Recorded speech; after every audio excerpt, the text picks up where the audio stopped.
नमस्कार, स्वागत है आपका आज के ताज़ा और बड़ी समाचारों में। तो आइए जानते हैं खबरों को एक एक करके। अगर इससे पहले कि आप हमारे चैनल पर नए हैं तो चैनल को सब्सक्राइब करके बेल आइकन को दबा दें ताकि सभी प्रकार के लेटेस्ट न्यूज़ की जानकारी मिलती रहे।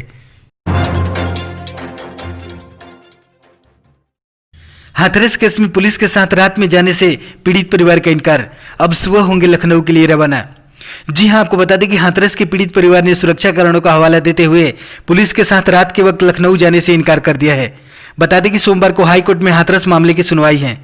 इस सुनवाई में शामिल होने के लिए हाथरस के पीड़ित परिवार को पुलिस की सुरक्षा में रविवार को लखनऊ जाना था, लेकिन पीड़ित परिवार ने पुलिस की ओर से हुई देरी के बाद सुरक्षा कारणों का हवाला देते हुए रात में लखनऊ जाने से इनकार कर दिया है।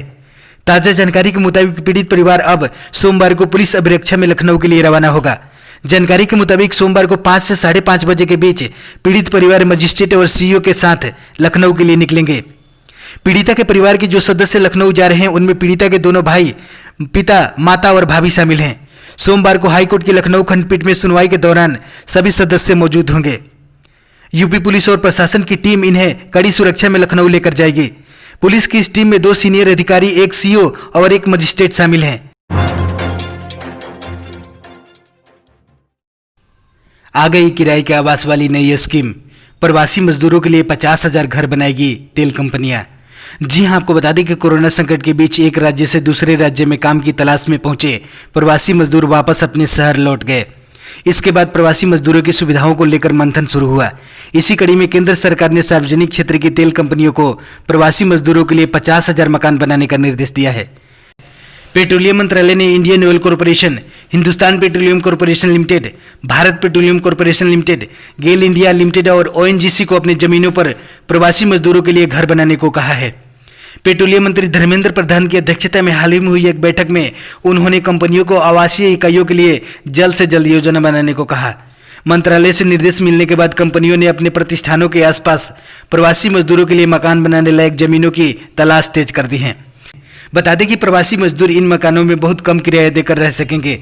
हालांकि कुछ कंपनियों के अधिकारी सरकार की इस योजना से सहमत नहीं हैं।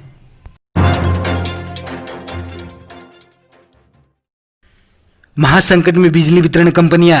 अगस्त में बकाया 37% बढ़कर हुआ 1.33 लाख करोड़ रुपए। जी हां, आपको बता दें कि बिजली उत्पादन कंपनियों का बिजली वितरण कंपनियों यानी डिस्कॉम पर बकाया अगस्त 2020 में 37% बढ़कर 1.33 लाख करोड़ रुपए हो गया, जो इस क्षेत्र में तनाव को दर्शाता है। बिजली खरीद बिक्री में पारदर्शिता लाने के लिए शुरू किए गए प्राप्ति पोर्टल के मुताबिक अगस्त 2019 में यह बकाया राशि 96,963 करोड़ रुपए थी। इस पोर्टल की शुरुआत मई 2018 में हुई थी। अगस्त 2020 में कुल बकाया राशि 1,20,439 करोड़ रुपए थी, जिसे डिस्कॉम ने 45 दिनों के बाद भी बिजली उत्पादकों को नहीं चुकाया था। बिजली उत्पादन कंपनियां डिस्कॉम को भुगतान के लिए 45 दिनों का समय देती हैं, जिसके बाद उन्हें बकाये पर ब्याज देना पड़ता है। बिजली उत्पादन कंपनियों को राहत देने के लिए केंद्र सरकार ने 1 अगस्त 2019 से भुगतान सुरक्षा तंत्र लागू किया था, जिसके तहत डिस्कॉम को बिजली की आपूर्ति पाने के लिए ऋण पत्र खोलने की आवश्यकता है। केंद्र सरकार ने कोविड-19 महामारी के चलते लागू किए गए लॉकडाउन के मद्देनजर बकाया राशि भुगतान करने से डिस्कॉम को छूट दी थी। सरकार ने अपने आदेश में उनका दंडात्मक शुल्क भी माफ कर दिया था। रामविलास पासवान के निधन से नीतीश कुमार को होगा बिहार चुनाव में बड़ा नुकसान। जी हां, आपको बता दें कि इन चुनाव के बीच रामविलास पासवान के गुजरने की सबसे बड़ी कीमत नीतीश कुमार को चुकानी पड़ेगी। इस बीच चिराग पासवान की उस चिट्ठी से बिहार की राजनीति में खलबली मची हुई है, जो उन्होंने चुनाव के घोषणा से ठीक एक दिन पहले भाजपा अध्यक्ष जेपी नड्डा को लिखी थी। इस चिट्ठी में जो मजमून है उसमें कई गंभीर सवाल खड़े हो गए हैं। क्या नीतीश कुमार ने जानबूझकर रामविलास पासवान का अपमान किया था? क्या नीतीश कुमार स्वर्ण विरोधी हैं? अगर ये दोनों सवाल तथ्य की कसौटी पर सही पाए गए तो जदयू के सारे वादे इरादे धरे के धरे रह जाएंगे। लोजपा का एनडीए से बाहर निकलना और रामविलास पासवान की मौत की टाइमिंग एक ऐसा इत्तेफाक है जिससे जदयू का उबरना काफी मुश्किल लग रहा है।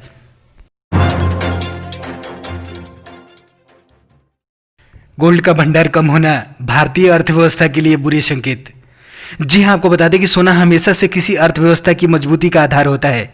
सोने को सुरक्षित निवेश के तौर पर चुना जाता है, लेकिन सोने को लेकर जो ताजा रिपोर्ट सामने आई हैं वो आपकी मुश्किलें बढ़ा सकता है। सोने के भंडार को लेकर वर्ल्ड गोल्ड काउंसिल ने अपनी रिपोर्ट जारी की है, जो काफी चिंताजनक है। सोने के उत्पादन में आ रही कमी, जिसका मुख्य वजह सोने की बढ़ती मांग के साथ साथ नए खदानों का नहीं मिलना है। वर्तमान में जो सोने के खदान है उसका पूरा इस्तेमाल हो रहा है, जबकि नई खदान में कमी हो रही है, जिसके कारण भंडार में भी कमी आ रही है। इसका असर आने वाले समय में सोने की कीमत पर पड़ने की आशंका है। सोने में भंडार और कमी आने से आपूर्ति प्रभावित होगी, जिसके कारण मांग बढ़ने के साथ ही सोने की कीमत में तेजी आएगी।